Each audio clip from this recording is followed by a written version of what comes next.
दुनिया का सबसे बड़ा फासला अमीर गरीब का नहीं, भूख और सपनों का होता है। आज की कहानी एक ऐसे लड़के की है जिसके पास स्कूल का बैग नहीं, जूते नहीं, 2 वक्त की रोटी भी मुश्किल से मिलती थी। फिर भी उसने भारत के सबसे बड़े गणित प्रोफेसर को घुटने टेकने पर मजबूर कर दिया।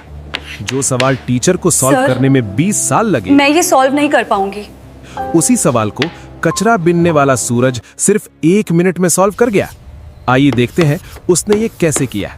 सुबह की धूप अभी ठीक से निकली भी नहीं थी कि शहर के सबसे फेमस और महंगे आर्यभट्ट इंटरनेशनल स्कूल के गेट पर हलचल शुरू हो गई। ये स्कूल रईसों के बच्चों के लिए था, जहां टैलेंट से ज्यादा पैसों के दम पर एडमिशन मिलता था।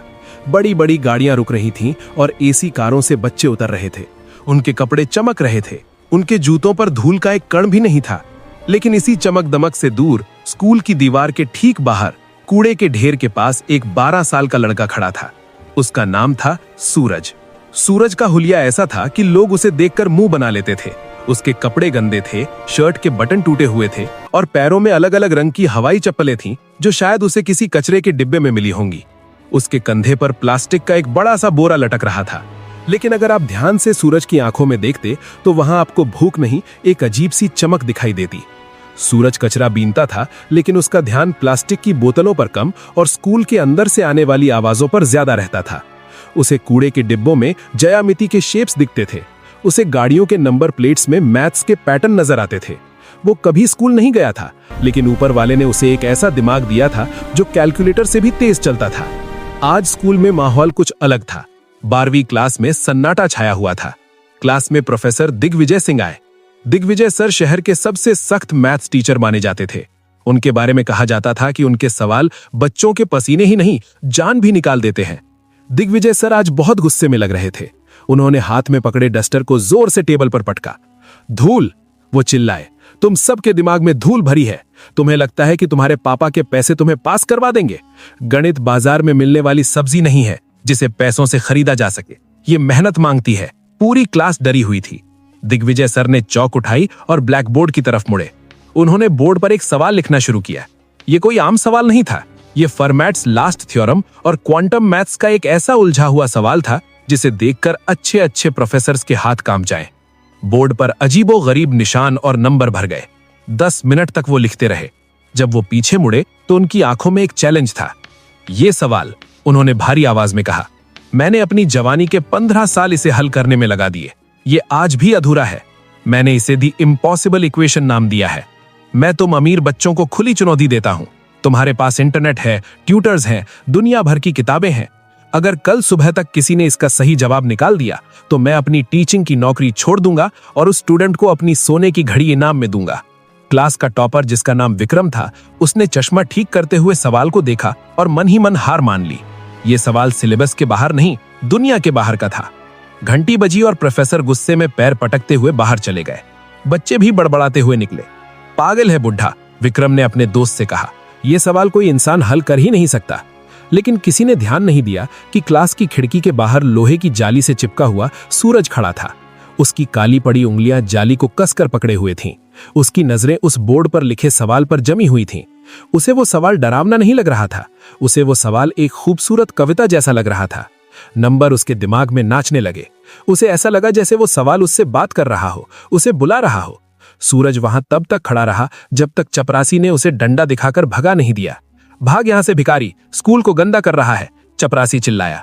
सूरज भाग गया, लेकिन उसका दिमाग वहीं क्लासरूम में छूट गया था। दोस्तों, कहानी में आगे क्या हुआ ये जानने से पहले अगर आप ऐसी ही दिल को छू लेने वाली कहानियां सुनना पसंद करते हैं तो अभी हमारे चैनल को सब्सक्राइब कर लें ताकि कोई भी नई कहानी आपसे मिस ना हो। रात हो चुकी थी। शहर सो रहा था, लेकिन सूरज की झुग्गी में नींद नहीं थी। उसका शराबी पिता खर्राटे ले रहा था और मां बीमार पड़ी थी। घर में खाने को कुछ नहीं था।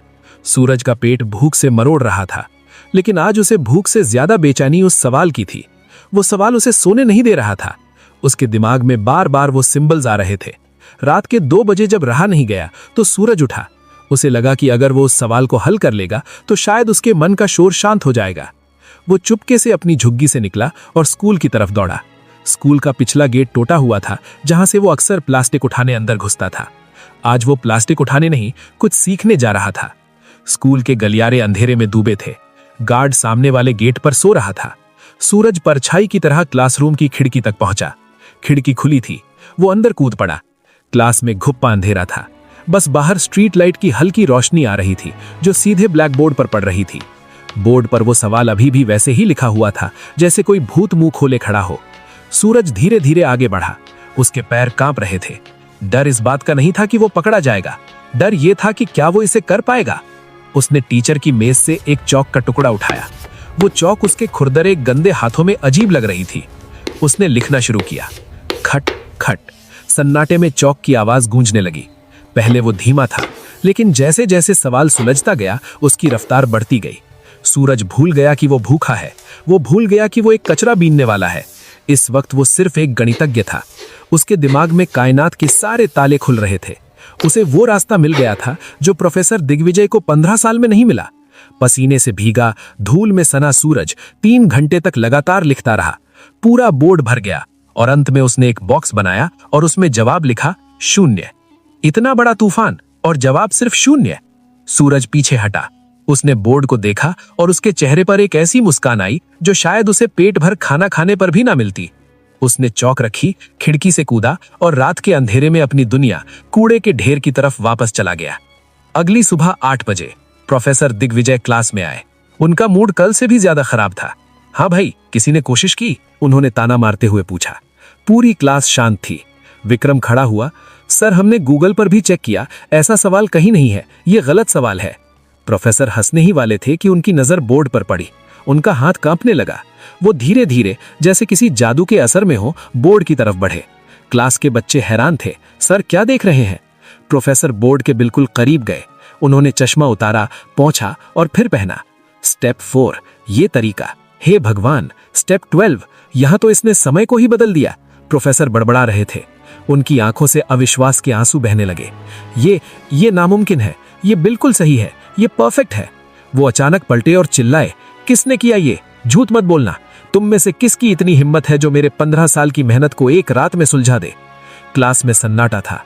विक्रम बोला, सर, हम कसम खाते हैं, कल शाम को जब हम गए थे तो बोर्ड खाली था, रात में क्लास बंद थी। प्रोफेसर ने अपना सिर पकड़ लिया। कोई तो आया था, कोई ऐसा जिसका दिमाग आइंस्टीन जैसा है। ये लिखाई देखो इसे, ये किसी सधे हुए स्टूडेंट की नहीं है, ये किसी आजाद हाथ की लिखावट है। उन्होंने तुरंत प्रिंसिपल और सिक्योरिटी को बुलाया। सीसीटीवी फुटेज चेक किया गया। ब्लैक एंड व्हाइट स्क्रीन पर रात के 3:30 बजे एक छोटी सी परछाई खिड़की से कूदती हुई दिखाई देती है। कपड़े फटे हुए, बाल बिखरे हुए। वो लड़का बोर्ड के पास जाता है और पागलों की तरह लिखने लगता है। प्रिंसिपल ने फुटेज को जूम किया। अरे, ये तो वही कचरा बीनने वाला लड़का है जो कल गेट पर खड़ा था। प्रिंसिपल ने मुंह बनाते हुए कहा, गार्ड, जाओ पकड़कर लाओ उसे, जरूर चोरी करने आया होगा और बोर्ड खराब कर दिया। रुको, प्रोफेसर दिग्विजय जोर से बोले। अगर किसी ने उसे चोर कहा तो खैर नहीं, उसने चोरी नहीं की है, उसने तो इस स्कूल को और मुझे एक नई दिशा दी है। उसे इज्जत से मेरे पास लाओ। थोड़ी देर बाद 2 गार्ड सूरज को पकड़कर स्टाफ रूम में ले आए। सूरज बुरी तरह डरा हुआ था। उसे लगा कि चोरी छुपे घुसने के लिए उसे पुलिस के हवाले कर दिया जाएगा। उसके कपड़े गंदे थे, शरीर से बदबू आ रही थी। स्टाफ रूम में बैठे बाकी टीचर्स ने अपनी नाक पर रुमाल रख लिया, लेकिन प्रोफेसर दिग्विजय, वो अपनी कुर्सी से उठे और सीधे सूरज के पास गए। सूरज ने हाथ जोड़ लिए। साहब, माफ कर दो, मैंने कुछ चुराया नहीं, मुझे बस वो सवाल परेशान कर रहा था। मुझे लगा मैं उसे ठीक कर सकता हूँ। चौक भी मैंने वापस रख दी थी साहब, मुझे मत मारो। उसकी आंखों में आंसू थे, गरीबी और बेबसी के आंसू। दिग्विजय सर की आंखों में पानी आ गया।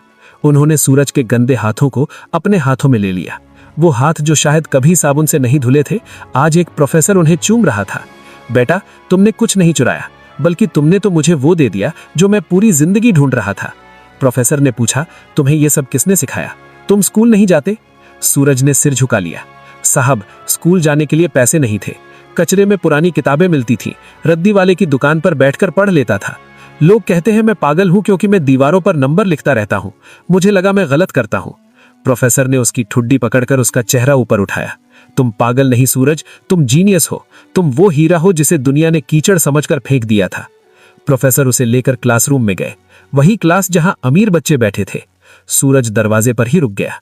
अंदर आओ, प्रोफेसर ने कहा। जैसे ही सूरज अंदर आया, बच्चे हंसने लगे। अरे, ये तो कचरे वाला है, छी, कितनी बदबू आ रही है। प्रोफेसर ने डस्टर पटका। खामोश, अपनी जुबान बंद रखो। आज इस कमरे में अगर कोई सबसे अमीर है तो वो ये लड़का है। तुम सबके पास पैसे हैं, लेकिन इसके पास वो दौलत है जो बांटी नहीं जा सकती।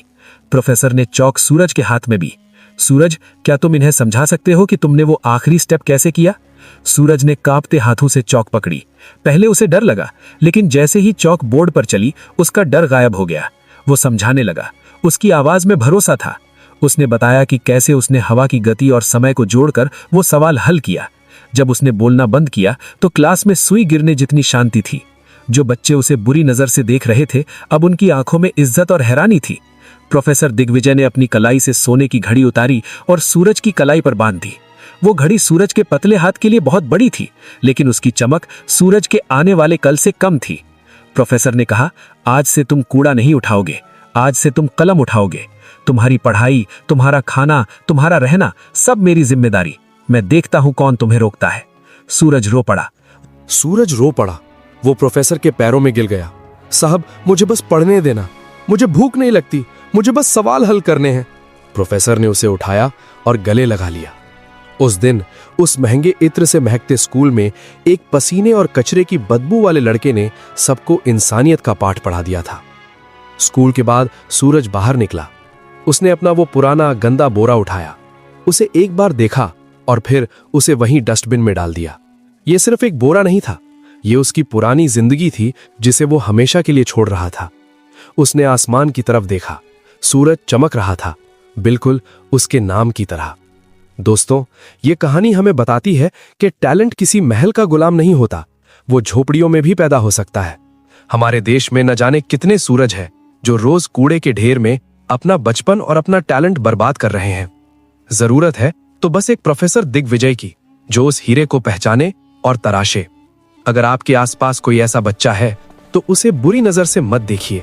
शायद उसकी आंखों में भी कोई सपना पल रहा हो। गरीब होना कोई पाप नहीं है, लेकिन एक टैलेंटेड बच्चे को गरीबी के कारण खो देना समाज का सबसे बड़ा पाप है। आपको ये कहानी कैसी लगी? क्या आपने भी कभी किसी ऐसे छुपे हुए टैलेंट को देखा है? कमेंट करके जरूर बताएं। और अगर इस कहानी ने आपकी आंखों में आंसू ला दिए हों तो इसे लाइक और शेयर जरूर करें। याद रखिए, असली अमीर वो नहीं जिसके पास नोट है, असली अमीर वो है जिसके पास ज्ञान है।